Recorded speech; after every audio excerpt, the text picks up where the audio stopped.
श्री गणेशाय नमः। माता पिता चरण कमलेभ्यो नमः। परम गुरुदेवेभ्यो नमः। प्रिय बंधुओं, आजकल लोग बाग श्राद्ध का बड़ा विस्तार करने में लगे हुए हैं। बिना विचारे बहुत सारे लोगों को श्राद्ध में आमंत्रित कर लेते हैं, जबकि शास्त्रों में स्पष्ट रूप से लिखा है कि भले ही आप चाहे ज़्यादा लोगों को भोजन करने के लिए ना बुलाएं, भले ही आप कम लोगों को भोजन करने के लिए निमंत्रित करें, पर उसमें आप इतना अवश्य ध्यान रखें कि कोई पतित व्यक्ति उस दिन आकर के आपके यहाँ श्राद्ध का भोजन नहीं करना चाहिए। क्योंकि यदि एक भी पतित व्यक्ति आपके यहाँ आकर के श्राद्ध का भोजन कर लेता है तो आपका सारा श्राद्ध नष्ट हो जाता है।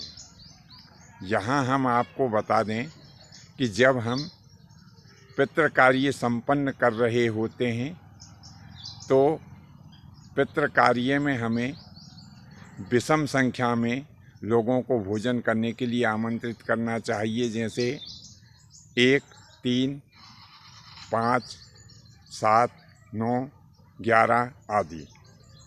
और यदि हम देव कार्य कर रहे होते हैं तो उसमें हमें सम संख्या में लोगों को आमंत्रित करना चाहिए, जैसे 2, 4, 6, 8, 10, 12 आदि। यदि आपने अभी तक हमारा चैनल लाइक सब्सक्राइब नहीं किया हो तो तुरंत ही बेल आइकन दबाएं, चैनल की सदस्यता लें, ताकि आपको ऐसे और दूसरे ज्ञानवर्धक वीडियो प्राप्त हो सकें।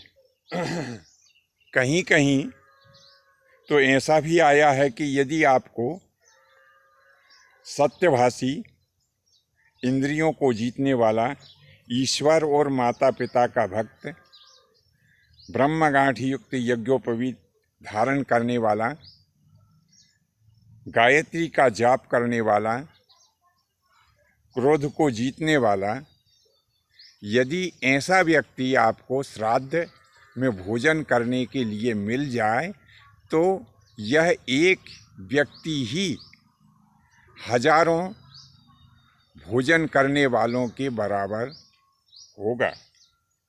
इसीलिए ध्यान रखें कि जब हम श्राद्ध में लोगों को भोजन करने के लिए आमंत्रित करें तो वे शांत प्रवृत्ति के होना चाहिए, ईश्वर भक्त होना चाहिए, धर्म के ऊपर विश्वास करने वाले होना चाहिए, माता और पिता के भक्त होना चाहिए।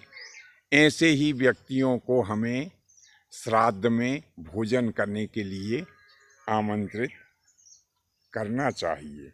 मूल सारांश यह है कि देव कार्य में मात्र हमें 2 लोगों को भोजन करने के लिए आमंत्रित करना चाहिए और पितृ कार्यों में केवल हमें 3 संतों को ही भोजन करने के लिए आमंत्रित करना चाहिए।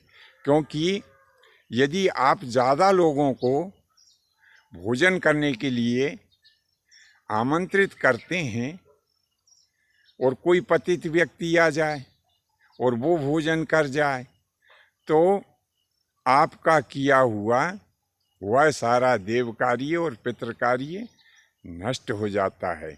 इसीलिए आप कम से कम लोगों को देव कार्य में और पितृ कार्य में कम से कम लोगों को भोजन करने के लिए आमंत्रित करें, पर ऐसे लोगों को भोजन करने के लिए बुलाएं जिनके ऊपर आपको पूरा भरोसा हो कि यह व्यक्ति निश्चय ही ईश्वर भक्त है, माता पिता का भक्त है और सत्यभाषी है। यदि आपको जरा भी ऐसा शक हो कि नहीं ये व्यक्ति धर्म के विपरीत चलने वाला है, तो चाहे भले ही वो अपना कितना ही बड़ा रिश्तेदार क्यों ना हो, कितना भी बड़ा स्नेही क्यों ना हो, लेकिन ऐसे व्यक्ति को श्राद्ध में बिल्कुल भी आमंत्रित नहीं करना चाहिए।